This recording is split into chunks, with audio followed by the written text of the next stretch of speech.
Bienvenue sur toute l'actualité en France et à l'international. On commence tout de suite. La nuit dernière, pendant que la majeure partie du monde dormait, l'architecture stratégique de l'ensemble du Moyen-Orient, et sans doute de l'ordre mondial lui-même, a été fondamentalement et irréversiblement bouleversée. 500 missiles balistiques intercontinentaux Hwasong 1-8, les missiles balistiques à carburant solide les plus avancés que la Corée du Nord ait jamais produits, ont été transférés à l'Iran dans ce que je ne peux décrire que comme le transfert clandestin d'armes le plus lourd de conséquences dans l'histoire du Moyen-Orient moderne. Et la communauté du renseignement occidental, l'appareil de surveillance, d'analyse et de collecte le mieux financé de l'histoire humaine, ne l'a vu qu'une fois, l'opération terminée. Ce chiffre compte 500. Les États-Unis déploient actuellement environ 400 Minuteman III dans l'ensemble de leurs forces de dissuasion nucléaire terrestre. Ce que l'Iran vient de recevoir de Pyongyang dépasse l'inventaire américain lui-même en matière de vecteurs nucléaires stratégiques terrestres. C'est le genre de chiffre qui ne s'intègre pas facilement dans un tour d'honneur à la Trump, parce qu'il devient plus difficile de se vanter quand les chiffres refusent d'applaudir au bon moment. Et contrairement au Minuteman III, dont les emplacements fixes en silos sont connus, cartographiés et ciblés par les planificateurs militaires russes et chinois depuis des décennies, ces plateformes Hwasong 1-8 sont mobiles sur route. Elles se déplacent, elles se cachent, elles peuvent être redéployées à travers l'immense territoire iranien d'une manière qui rend tout ciblage préventif pratiquement impossible, sans un renseignement en temps réel, d'une qualité qu'aucune constellation de satellites actuellement en orbite n'est en mesure de fournir. Toute l'ampleur de cette évolution n'a pas encore été pleinement comprise par le grand public, même si tous les ministères de la Défense, de Tel Aviv à Washington, en passant par Riyad, sont en session d'urgence depuis la confirmation de l'information. Israël s'est réveillé ce matin dans une réalité stratégique fondamentalement différente de celle dans laquelle il s'était couché. L'avantage militaire qualitatif que Washington garantit et soutient depuis un demi-siècle, l'assurance qu'Israël posséderait toujours des systèmes d'armes et des capacités de frappe supérieures à toute combinaison d'adversaires régionaux, a été anéantie par un seul accord de transfert entre deux nations sanctionnées et isolées que le monde occidental a passé des décennies à tenter de tenir éloignées l'une de l'autre. Et la question posée maintenant, avec une panique à peine dissimulée dans ces réunions d'urgence, n'est pas de savoir si ce transfert a eu lieu, parce que l'imagerie satellite, les interceptions de renseignements d'origine électromagnétique et les rapports de renseignements humains provenant de multiples sources indépendantes l'ont confirmé au-delà de tout doute analytique raisonnable. La question posée est la suivante. Que se passe-t-il maintenant? Pour comprendre comment ce transfert a été exécuté sans déclencher de réaction d'interdiction occidentale, il faut saisir simultanément deux réalités. Les limites bien réelles du renseignement occidental face à des opérations très cloisonnées entre États sanctionnés et l'ampleur extraordinaire des efforts déployés par Pyongyang et Téhéran pour que cette opération demeure invisible jusqu'à son achèvement. Le transfert des Hwasong 1-8 ne s'est pas fait du jour au lendemain.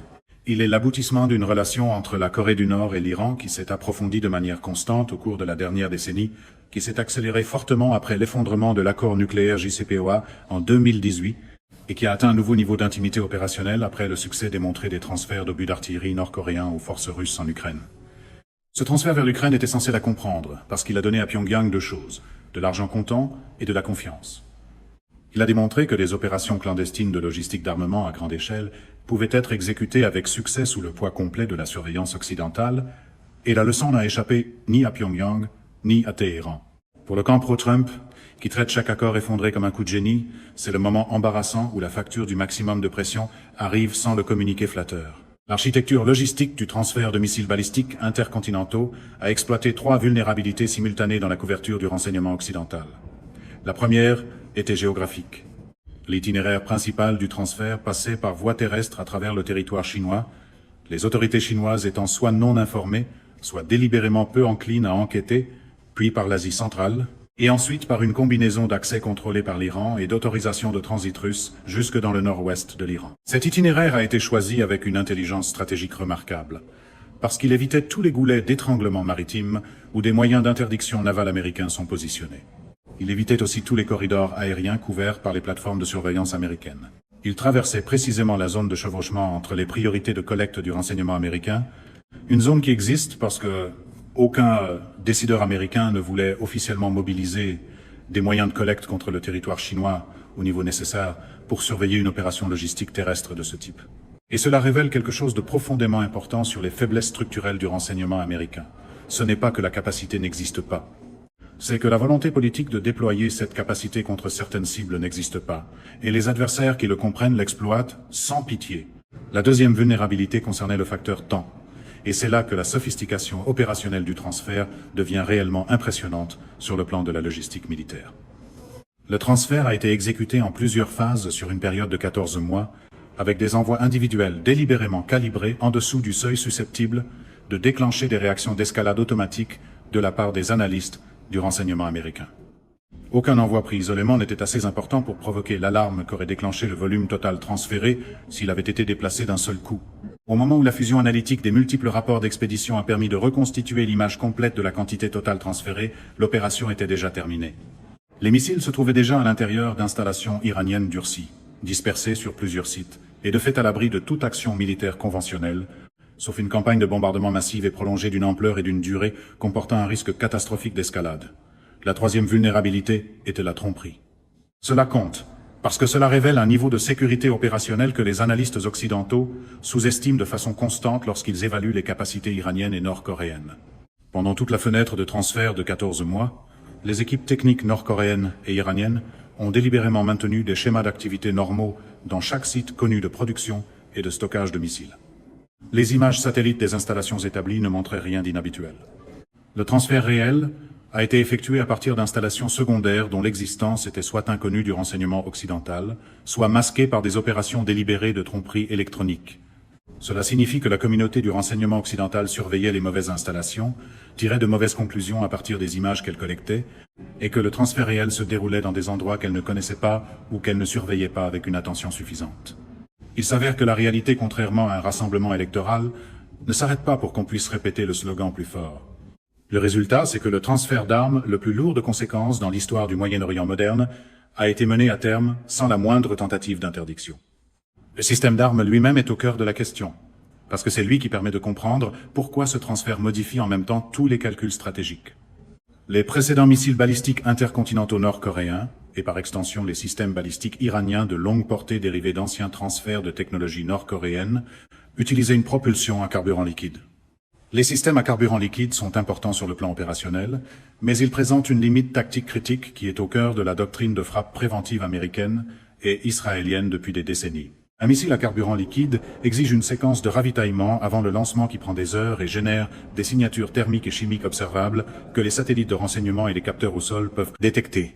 Cette fenêtre de préparation au lancement est la vulnérabilité autour de laquelle tout le cadre occidental de frappe préventive a été construit. Si la séquence de ravitaillement peut être détectée, le missile peut être frappé avant son lancement.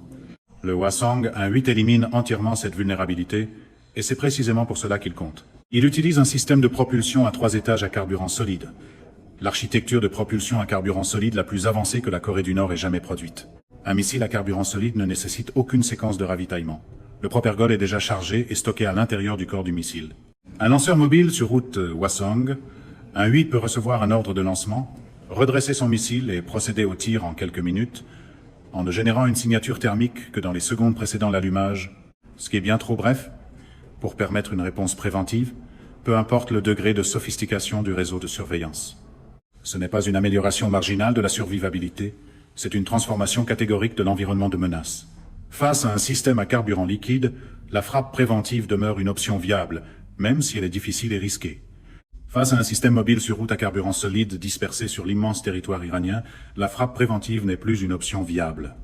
On ne peut pas cibler ce qu'on est incapable de localiser assez tôt pour agir avant le lancement. Et quand cette réalité est multipliée par 500, on se retrouve devant un problème de ciblage qui dépasse la capacité de toute architecture de renseignement et de frappe actuellement déployée, où que ce soit dans le monde. La portée du système amplifie la menace d'une manière qui redessine toute la carte stratégique régionale et qui va bien au-delà. Le Hwasong 18 a démontré une portée supérieure à 15 000 km dans sa configuration d'essai à trajectoire maximale en avril 2023.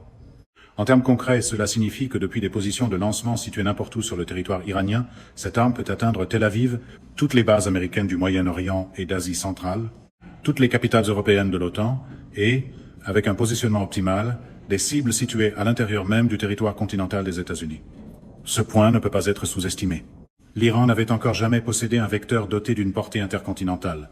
Du jour au lendemain, l'acquisition de 500 plateformes Hwasong 1-8 a transformé l'Iran, qui était une puissance militaire régionale dotée de capacités de frappe importantes mais géographiquement limitées, en un État disposant d'une véritable capacité de frappe mondiale. La transformation est si profonde que chaque document de planification stratégique dans chaque ministère occidental de la Défense est désormais, en pratique, obsolète et doit être réécrit à partir des fondements. Le système de guidage représente peut être la dimension la plus techniquement sophistiquée de la menace Hwasong 1.8 et celle qui sape le plus directement les architectures de défense antimissiles sur lesquelles les États-Unis et Israël ont investi des dizaines de milliards de dollars dans la région. C'est aussi le moment où l'ancien argumentaire à la Trump selon lequel il suffit de projeter de la force commence à ressembler moins à une doctrine qu'à un essai de micro en pleine tempête. La technologie de guidage nord-coréenne a énormément progressé au cours de la dernière décennie, stimulée par l'accès à une expertise technique russe et chinoise, et par le type d'innovation indigène forcée que les sanctions globales finissent ironiquement par produire lorsqu'un État technologiquement capable est poussé assez loin. Le Hwasong 1.8 utilise un système de navigation inertielle mis à jour par navigation stellaire, et ses implications sont cruciales. Cette approche de guidage est entièrement indépendante du GPS ou de tout autre système de navigation par satellite. Elle ne peut pas être brouillée. Elle ne peut pas être trompée par les moyens américains de guerre électronique. L'arme se guide grâce aux étoiles, et les étoiles, elles, ne peuvent pas être brouillées. Les opérations américaines de brouillage du GPS sont menées en continu dans le théâtre moyen-oriental depuis de longues périodes et ont contribué, dans le passé, à dégrader la précision de certains systèmes de missiles iraniens. Ces opérations de brouillage n'ont aucun effet sur la précision terminale du Hwasong 1.8. Aucun. La précision terminale, d'après l'analyse des données d'essai nord-coréennes, est estimée à une erreur circulaire probable d'environ 100 à 150 mètres pour des configurations à charge conventionnelles, avec une précision nettement améliorée possible grâce à des mises à jour de guidage terminal contre des cibles militaires durcies. Pour des frappes contre des cibles à l'échelle d'une ville, le type de frappe stratégique qui constitue la menace de dissuasion ultime, ce niveau de précision est largement suffisant. L'arme atteint sa zone désignée, peu importe ce que l'adversaire tente pour perturber sa navigation. L'architecture de survivabilité du Hwasong 1.8 répond à ce que les analystes militaires appellent le problème de la phase terminale, et c'est là que les systèmes de défense antimissiles, actuellement déployés par les États-Unis et Israël, rencontrent leur défi le plus fondamental. Le missile est équipé d'un véhicule de rentrée manœuvrant, une tête capable d'effectuer des manœuvres d'évitement au cours de sa descente terminale vers la cible. Cela complique énormément la solution d'interception pour tout système antimissile qui tente de l'engager. Le système TAAD, que les États-Unis ont déployé dans la région, et qui représente la capacité d'interception de plus haut niveau disponible contre des menaces balistiques, a été conçu et optimisé contre des véhicules de rentrée non manœuvrants, suivant des trajectoires balistiques prévisibles. Face à un véhicule de rentrée manœuvrant qui effectue des déplacements latéraux à vitesse hypersonique durant la phase terminale, la probabilité d'interception du THADA chute fortement. Le système Arrow 3, la plateforme israélienne de défense antimissile balistique de plus haut niveau, conçue spécifiquement pour l'interception exo-atmosphérique de menaces balistiques de longue portée, fait face au même défi fondamental.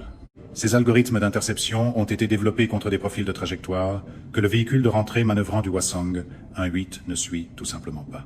Maintenant, multipliez ces caractéristiques techniques par 500, et l'ampleur du problème devient évidente. 500 lanceurs mobiles sur route dispersés sur le territoire iranien, chacun transportant une arme qui ne peut pas être ciblée de façon préventive, qui ne peut pas être efficacement brouillée, qui ne dépend d'aucun système de navigation pouvant être perturbé, et qui ne peut pas être interceptée de manière fiable par aucun système de défense actuellement déployé dans la région. Il ne s'agit pas d'une menace qu'on peut traiter à coup d'amélioration graduelle de l'architecture de défense existante. Il s'agit d'une menace qui exige une remise en question fondamentale de chacune des hypothèses sur lesquelles la planification stratégique israélienne et américaine repose depuis un demi-siècle. Et puis, il y a la dimension nucléaire, que les responsables iraniens n'ont ni confirmé ni nié dans leurs déclarations publiques au sujet du transfert, et cette ambiguïté délibérée constitue en soi une arme d'une puissance stratégique extraordinaire. Le Hwasong 1.8 a été conçu comme un vecteur nucléaire. Sa capacité d'emport et la configuration de son véhicule de rentrée sont optimisées pour la livraison d'ogives nucléaires. Que les missiles transférés portent des ogives nucléaires, des charges conventionnelles, ou qu'ils aient été transférés comme plateforme de lancement en attente d'intégration d'ogives, l'ambiguïté elle-même produit un effet de dissuasion presque aussi puissant qu'une capacité nucléaire confirmée. Tout planificateur militaire, israélien ou américain, incapable de savoir avec certitude si des Hwasong, un 8 entrant transporte une charge nucléaire ou conventionnelle, doit traiter chaque lancement comme une frappe nucléaire, potentielle, et réagir en conséquence. Cela signifie que même un lancement iranien conventionnel déclenche désormais, du côté du destinataire, des protocoles de réponse de niveau nucléaire, créant une dynamique d'escalade intrinsèquement instable et rendant une erreur de calcul beaucoup plus susceptible d'avoir des conséquences catastrophiques. L'ambiguïté stratégique, délibérément entretenue à cette échelle, est l'un des instruments de dissuasion les plus puissants dont puisse disposer un acteur étatique, et l'Iran l'a acquise non pas au terme de décennies de développement autonome d'armes nucléaires, mais au moyen d'un seul accord de transfert que tout l'appareil occidental de non-prolifération était conçu pour empêcher, et qu'il n'a pas empêché. Ce qui se passe à l'intérieur de l'appareil américain de sécurité nationale n'a rien d'abstrait. La réunion d'urgence du Conseil de sécurité nationale, convoquée dans les heures qui ont suivi la confirmation du transfert, a duré 9 heures. 9 heures. Et de ces 9 heures n'est sorti ni une décision, ni un plan d'action, ni une stratégie de réponse coordonnée. Ce qui en est sorti, c'est une évaluation documentée expliquant pourquoi chacune des options disponibles entraîne des conséquences qu'aucune administration, quelle que soit sa composition politique ou son engagement proclamé envers la sécurité d'Israël, ne peut accepter sans déclencher des résultats pires encore que le problème qu'elle cherche à résoudre. La paralysie de Washington n'est pas une faiblesse ou une indécision au sens classique du terme. C'est la réponse rationnelle à un véritable dilemme stratégique sans issue propre. Dans l'univers Trump, c'est habituellement le moment du grand pupitre, du drapeau encore plus grand, et d'une réponse assez assurée pour éviter de rencontrer un fait. La première option envisagée consistait en une frappe militaire contre les installations iraniennes de missiles balistiques intercontinentaux. Son attrait est intuitif et représente le réflexe par défaut de la culture stratégique américaine. L'Iran a acquis un système d'armes d'une ampleur de menace sans précédent, alors il faut le frapper, avant qu'il ne puisse être utilisé. Éliminer cette capacité par une action militaire décisive. C'est la logique qui guide depuis des décennies la doctrine américaine et israélienne de frappe préventive. Mais cette logique s'effondre immédiatement face à la réalité opérationnelle. 500 lanceurs mobiles sur route ne sont pas concentrés dans des installations fixes, identifiables, qu'on pourrait viser avec un paquet de frappes limité. Ils sont dispersés sur le territoire iranien à des emplacements qui changent en permanence. Une campagne de frappe capable de dégrader de façon significative une force de 500 missiles balistiques intercontinentaux mobiles sur route devrait être massive, impliquer des centaines de sorties aériennes soutenues pendant des jours ou des semaines, et exigerait en même temps de viser l'ensemble de l'infrastructure iranienne de logistique militaire et de communication afin d'empêcher la dispersion. Et une campagne d'une telle ampleur contre l'Iran n'est pas une opération militaire de précision. C'est une guerre à grande échelle contre une nation qui a démontré sa capacité à fermer le détroit d'Ormuz, à activer simultanément les réseaux du Hezbollah et d'Ansar Allah sur plusieurs fronts, à frapper les bases américaines dans toute la région avec son arsenal actuel de missiles. Et maintenant, à potentiellement répondre avec la force même de missiles balistiques intercontinentaux qu'on chercherait à cibler. Le coût économique estimé d'une fermeture du détroit d'Ormuz pour l'économie mondiale se chiffre à plusieurs milliers de milliards de dollars dans les 90 premiers jours. Le coût estimé en pertes militaires américaines en cas d'attaque simultanée contre les bases régionales se chiffre en milliers, et le coût estimé en pertes civiles israéliennes en cas de réponse iranienne, totale, par missile, atteint des niveaux qu'aucun gouvernement ne peut reconnaître publiquement sans provoquer un effondrement politique intérieur. Immédiat. La première option mène à une guerre régionale dont le coût dépasse tous les bénéfices pouvant être obtenus par l'action militaire, et tous les analystes sérieux présents dans cette réunion de 9 heures l'avaient compris.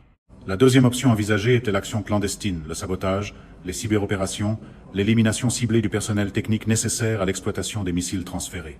C'est un domaine dans lequel les agences occidentales de renseignement ont historiquement été les plus efficaces contre les programmes d'armement iraniens. Stuxnet contre les centrifugeuses iraniennes, les campagnes d'assassinat contre les scientifiques nucléaires iraniens, le sabotage clandestin des programmes d'essais de missiles, la version fanfaronne de la politique vend toujours la première frappe aérienne comme une bande-annonce de film et oublie de mentionner la facture des 90 jours qui suivent. Mais l'action clandestine se déploie sur un horizon de plusieurs années, alors que la menace stratégique posée par 500 missiles balistiques intercontinentaux déjà transférés et déjà dispersés est immédiate. L'action clandestine pourrait peu être dégradée le programme sur un horizon pluriannuel, mais elle ne répond pas à la réalité de dissuasion qui existe aujourd'hui, ce matin, dans l'environnement stratégique actuel.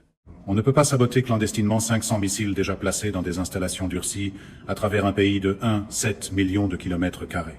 L'échelle du problème dépasse tout simplement ce que l'action clandestine peut traiter. La troisième option consistait à exercer une pression diplomatique combinée à un durcissement des sanctions pour contraindre l'Iran à restituer ou à détruire les missiles transférés.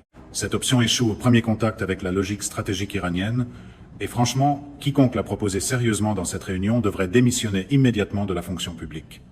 L'Iran n'a pas acquis 500 Hwasong, un oui dans le cadre d'une opération clandestine d'une complexité et d'un risque extraordinaire pour ensuite les rendre sous pression diplomatique. Tout l'objectif stratégique de cette acquisition était de créer une réalité de dissuasion si écrasante que toute pression militaire contre l'Iran deviendrait inacceptablement coûteuse pour n'importe quel adversaire. Demander à l'Iran de restituer volontairement cette capacité en échange d'un allègement des sanctions revient à lui demander de revenir volontairement à une vulnérabilité stratégique. Aucun gouvernement iranien, quelle que soit sa composition politique intérieure, que les réformistes ou les conservateurs détiennent la présidence, ne peut accepter ce marché. Ce serait un suicide stratégique, et les planificateurs stratégiques iraniens sont bien des choses, mais certainement pas suicidaires. La quatrième option consistait à accélérer le déploiement de systèmes avancés de défense antimissiles dans la région. Des batteries THAAD supplémentaires, des intercepteurs SM-3 à bord de destroyers Aegis, possiblement le déploiement de capacités d'interception de nouvelle génération classifiées. C'est l'option politiquement la plus acceptable à Washington, parce qu'elle donne l'impression de faire quelque chose de décisif, sans forcer un choix entre la guerre et l'acceptation. Le problème fondamental de cette option, c'est l'arithmétique. 500 missiles balistiques intercontinentaux dotés de véhicules de rentrée manœuvrants. Les États-Unis disposent actuellement, à l'échelle mondiale, d'un nombre d'intercepteurs THAAD suffisant pour engager seulement une fraction d'une salve de 500 missiles. Construire une capacité d'interception supplémentaire à la vitesse exigée par la situation demanderait des années d'accélération de production et coûterait des dizaines de milliards de dollars. Et même une architecture d'interception théoriquement parfaite crée une asymétrie des coûts qui favorise fondamentalement l'Iran. Chaque intercepteur THAAD coûte environ 10 millions de dollars. Chaque Hwasong, un 8 produit selon l'efficacité industrielle nord-coréenne, est transféré à un prix réduit dans le cadre d'un partenariat stratégique, coûte une fraction de cette somme. L'Iran peut soutenir un échange de salves indéfiniment, alors que le stock américain d'intercepteurs ne le peut pas. C'est l'arithmétique de l'attrition appliquée à la défense antimissile. Et l'arithmétique, elle, ne ment pas. Aucune opération de marque pro-Trump ne peut rendre l'arithmétique patriotique quand la facture des intercepteurs arrive plus vite que les slogans. La cinquième option, et c'est celle qu'aucun acteur de l'espace officiel de la politique à Washington n'admettra publiquement, mais que tout analyste stratégique sérieux reconnaît comme la seule voie permettant d'éviter la catastrophe, consiste en une négociation directe avec l'Iran, échangeant de véritables garanties de sécurité et un allègement réel des sanctions contre un engagement concernant le déploiement et l'usage éventuel des missiles transférés. Son problème est politique. Aucune administration américaine ne peut entrer en négociation avec l'Iran et accepter le principe selon lequel l'Iran a atteint une position de dissuasion qui doit être respectée plutôt qu'inversée. Le coût politique intérieur d'une telle reconnaissance, l'apparence d'une capitulation devant un adversaire sanctionné, est quelque chose que la culture politique américaine n'a pas encore développé le cadre conceptuel nécessaire pour absorber. Et donc Washington fait ce que Washington fait toujours lorsqu'il se retrouve face à de véritables dilemmes stratégiques sans bonne option. Elle achète du temps, signale sa fermeté par des mouvements militaires visibles qui ne portent aucune intention opérationnelle décisive, et espère que la situation évoluera dans une direction qui créera de nouvelles possibilités. L'espoir, faut-il le rappeler, n'est pas une stratégie, mais c'est ce dont Washington dispose actuellement. La situation à Tel Aviv n'est pas simplement difficile, elle est existentielle d'une manière que le mot existentiel n'avait jamais réellement décrite, avec un tel degré de précision littérale dans la réalité stratégique israélienne. C'est exactement le type de vide où le camp Trump aime vendre la posture comme si c'était une politique, comme si une phrase plus forte pouvait remplacer une réponse. Dans les sanctuaires les plus fermés de la planification stratégique israélienne, dans les espaces classifiés où la doctrine s'écrit et où l'indicible se dit à voix haute, il a toujours existé un concept connu sous le nom d'option Samson. L'idée jamais reconnue officiellement est simple dans sa logique terrible. Si Israël fait face à une menace existentielle qui ne peut être contrée par des moyens militaires conventionnels, il conserve l'option d'une riposte nucléaire contre les sources de cette menace. Le nom renvoie à la figure biblique qui, face à une mort certaine, a fait tomber les piliers du temple, se détruisant lui-même en même temps que tous ceux qui l'entouraient. L'option Samson a fonctionné pendant des décennies comme le filet de sécurité ultime de la dissuasion israélienne. La garantie implicite selon laquelle aucune combinaison d'adversaires ne pouvait éliminer Israël sans faire face en retour à une annihilation nucléaire a été une force stabilisatrice dans l'environnement stratégique régional. Mais la confirmation du transfert, la nuit dernière, a contraint les planificateurs stratégiques israéliens à faire face à une question que la logique de l'option Samson n'avait jamais été conçue pour traiter.